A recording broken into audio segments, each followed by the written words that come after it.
Assalamualaikum warahmatullahi wabarakatuh. Innal hamdalillah nahmaduhu wa nasta'inuhu wa nastaghfiruhu wa na'udzu billahi min syururi anfusina wa min sayyiati a'malina. May yahdihillahu fala mudilla lahu wa la yudlil fala hadiya lahu. Wa asyhadu anna Muhammadan abduhu wa rasuluh. Amma ba'du. Alhamdulillahirabbil alamin. Kita bisa bertemu lagi ya. Pada kesempatan hari ini saya akan ngobrolkan atau akan membicarakan tentang ketulusan cinta. Itu mencintailah yang tulus dan ikhlas tanpa pamrih, tanpa mengharapkan imbalan apapun. Sebagaimana Allah sendiri telah mencintai makhluk-makhluknya dengan tulus tanpa harapan apapun. Jikalaupun kita disuruh untuk beribadah, itu untuk kebaikan kita sendiri, bukan karena untuk Allah.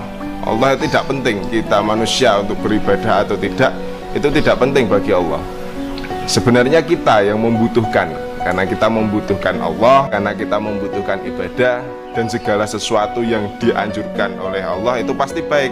Dan segala sesuatu yang diharamkan atau yang tidak diperbolehkan itu pasti ada sesuatu yang tidak baik untuk diri kita sendiri. Sehingga saking kasih sayangnya Allah kepada makhluknya, sehingga ada aturan-aturan, ada hukum-hukum Allah yang menjadikan itu sebagai pelanggaran bagi kita. Oleh karena itu kita harus mencintai Allah juga dengan setulus-tulusnya tanpa mengharapkan imbalan apapun. Dan kita jangan sampai mengharapkan cinta kepada manusia atau mengharapkan imbalan apapun terhadap manusia. Itu juga jangan. Kita harus tulus.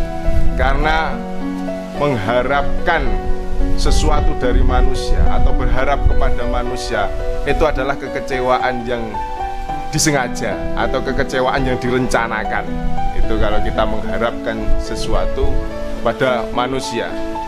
Misalnya kita sebagai anak muda mencintai seseorang, lalu kita mengungkapkan rasa cinta itu kepada seseorang. Terus orang yang kita cintai itu ternyata tidak mencintai kita atau bertolak, bertepuk sebelah tangan lah. Bertepuk sebelah tangan itu kan menyakitkan. Begitu juga kalau kita mencintai Allah dengan tulus, tidak akan ada yang menyakitkan. Karena Allah sendiri yang sudah mengatakan cintanya kepada manusia.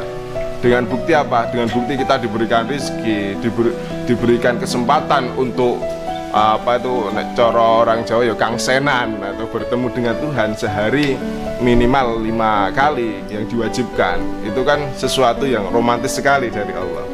Nah, yang penting tujuan kita adalah Allah tok, nggak ada yang lain. Seperti Imam Ghazali juga mengatakan derajat orang itu ada 3. Yang derajat ketiga, level yang paling rendah, itu adalah level orang beribadah karena mencari surga. Ini yang paling rendah. Dan yang kedua adalah orang beribadah karena takut neraka. Terus yang pertama, level yang paling tinggi, itu adalah orang yang beribadah semata-mata karena mencari ridho Allah. Nah, ini yang luar biasa. Kira-kira kita yang mana ini? Level yang mana? Masih mencari surga kah? Atau takut dengan neraka? Atau bahkan sudah sampai level ke surga, neraka? Gak penting. Yang penting saya cinta dengan Allah. Yang penting Allah juga mencintai kita. Atau sudah sampai level itu. Tapi juga bukan berarti kalau kita mengharapkan surga terus berarti kita tidak menuju kepada Allah, juga tidak. Misal contohnya ada anak kecil, dia mempunyai orang tua. Lah anak kecil yang sedang belajar berjalan, ini sama bapaknya itu dipegang, lalu ibunya di sana memberikan permen. Terus anak itu, tujuan orang tuanya kan agar anak itu bisa berjalan, bukan untuk menggapai permen. Nah, permen itu sebagai hadiah. Begitu juga dengan surga. Surga itu sebagai iming-iming agar manusia tetap bisa berjalan, bisa menuju Allah. Jadi untuk menuju Allah, kita ingin surga juga nggak masalah. Cuman kan levelnya yang ketiga kan gitu. Ya, saya kira itu dari saya. Wallahul muwaffiq ila aqwamit thoriq. Wassalamualaikum warahmatullahi wabarakatuh.